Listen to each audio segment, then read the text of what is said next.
Hey guys, it's Electra. Welcome back to my channel. As you can see right here, this is my little peanut, and his name is Ryler Jordan. This is gonna be my labor and delivery vlog.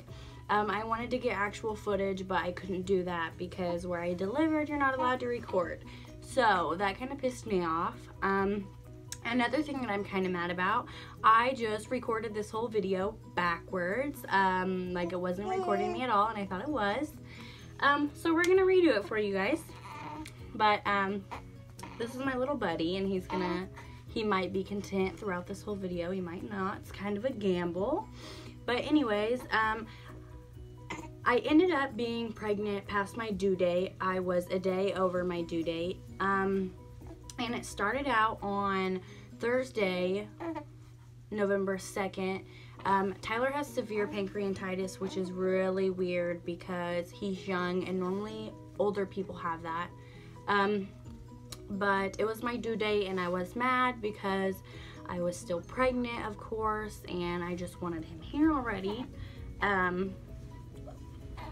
But Tyler's stomach had been hurting because his pancreas.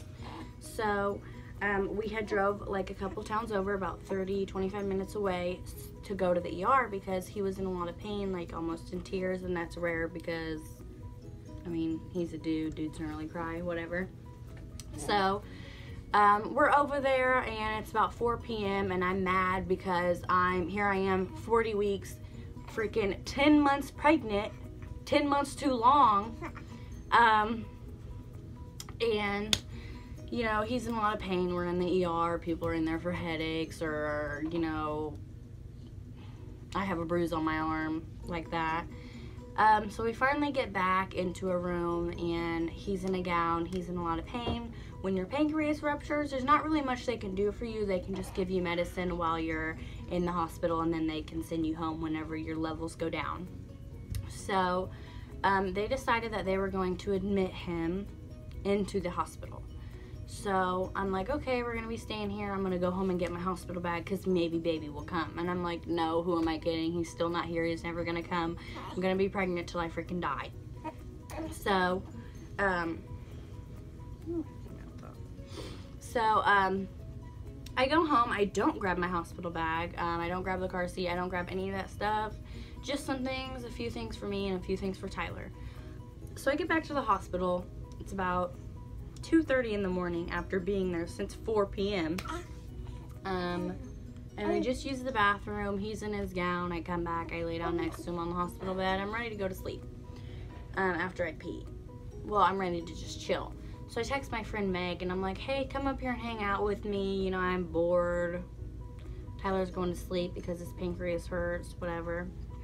So I just went pee, but I felt, you know, like something down there. TMI warning.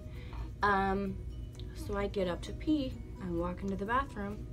2 feet away from the freaking toilet, my water gushes all over the place. And I'm like, are you kidding me? Did this for real happen? I fling the door open, and I'm like, Tyler, my water's breaking. My water's breaking. Keep in mind, he's in his hospital gown. Meg walks through the door and is like, what's going on, you guys? Like, what's the noise? And I'm like, Paige, my water just broke.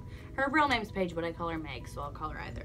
I'm like, Meg, my water just broke. Go home, get his bag, get my stuff, get my mom. You know, she's like, okay. So I let her take my car so she didn't have to use her gas. But Tyler calls in a nurse, and he's like, I need someone in here ASAP. So she runs in there, and she's like, is everything okay? You know, what's going on? He's like, my girlfriend's water just broke. She's like, oh, wow, we've never had this happen before. So they put me in a hospital, and they wheel me to the complete opposite side of the hospital. They put me in labor and delivery. Yes, they did. But Tyler was still admitted to the other side of the hospital for his stomach. What? Really? So it's 2:30 in the morning. They test my urine, whatever, to see if it was amniotic fluid, which it was. So then I finally go down to labor and delivery. My mom and my sister finally get there. We're just kind of hanging out because I'm not too dilated, but oh my gosh.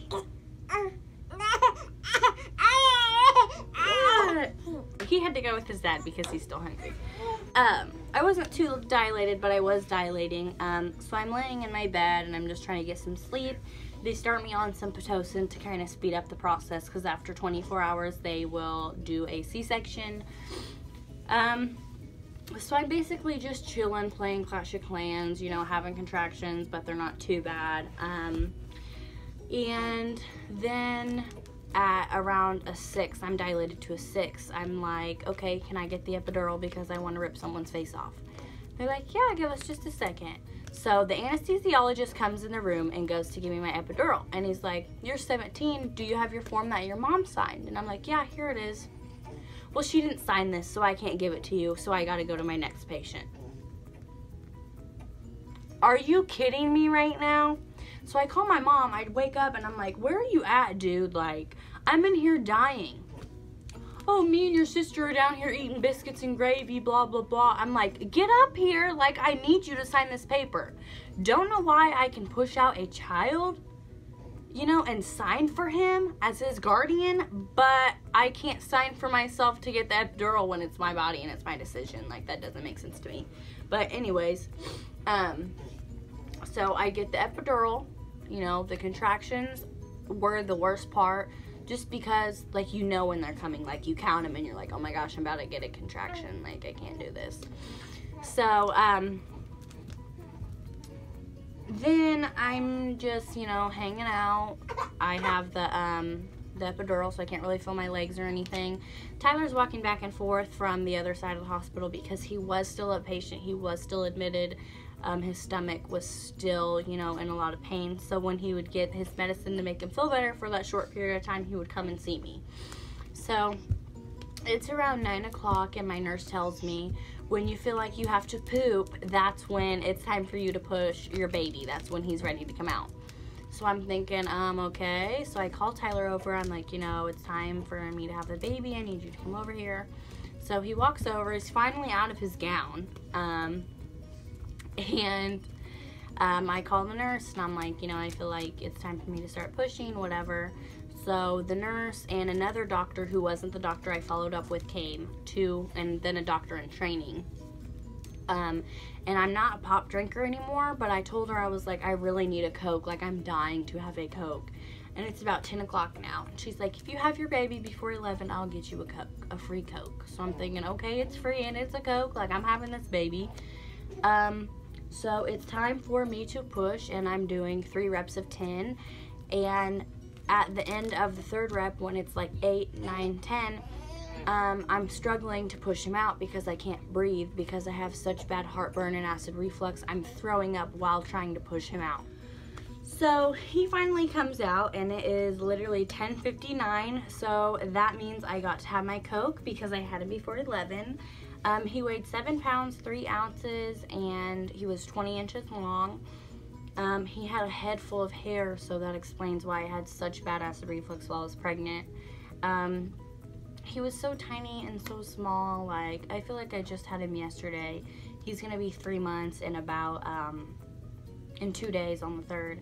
So, don't be upset. You guys really haven't missed that much. He's not like a newborn, but he's still really small. Well, when I'm on like the puppy pad thing in the hospital, I go to use the bathroom and I stand up and I'm bleeding, which she said was normal. So I sit on the toilet and it's just like, I'm peeing, but it's like blood, like not pee. So I look at her and I'm like, you know, is this normal? And she's like, give me 1 second. So by this time she gets back, they lay me on the bed. I'm pale AF, like my blood pressure is so high, like I'm freaking out, like, oh my gosh, I'm bleeding. So they call the doctor who delivered me, and he wasn't the doctor I followed up with. He doesn't want to come back in. So they're like, okay, well, we'll try to figure it out. All right, guess I'll just lay here and die. So they get the ultrasound scanner because they still can't find out why I'm bleeding, and part of the placenta was still far up in my stomach. So I'm like, this is awesome. Yes, okay.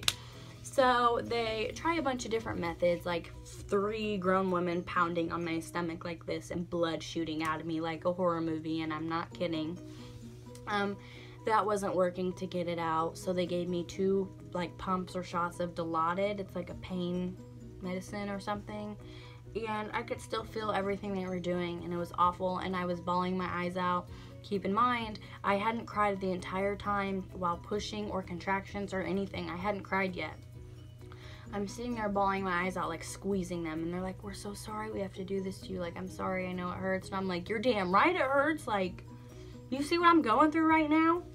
So they then give me a shot in the leg, a shot in the vagina, and then pumps of morphine.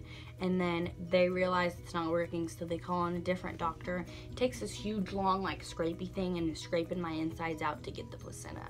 So I didn't get to spend time with Ryler or hold him until the next day, until we moved up to the baby part. I was in labor and delivery for an extra night because I wouldn't stop bleeding.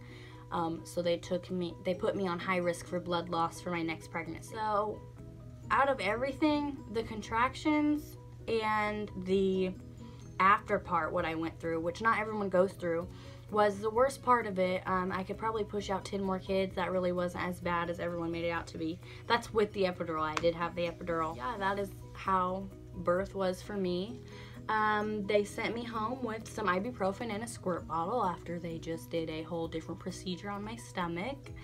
Yeah, I didn't have any rips or any tears, so that went smoothly. I have a healthy baby, and he was healthy when I had him, so super, super happy and blessed that he's finally here. I'm sorry that I kept you guys waiting so long. I wasn't like mixed up with postpartum depression or anything.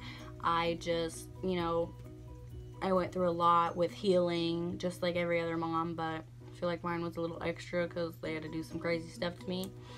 And I was just spending time with my new baby, you know, and my family. A lot of people were in and out to see him, things like that.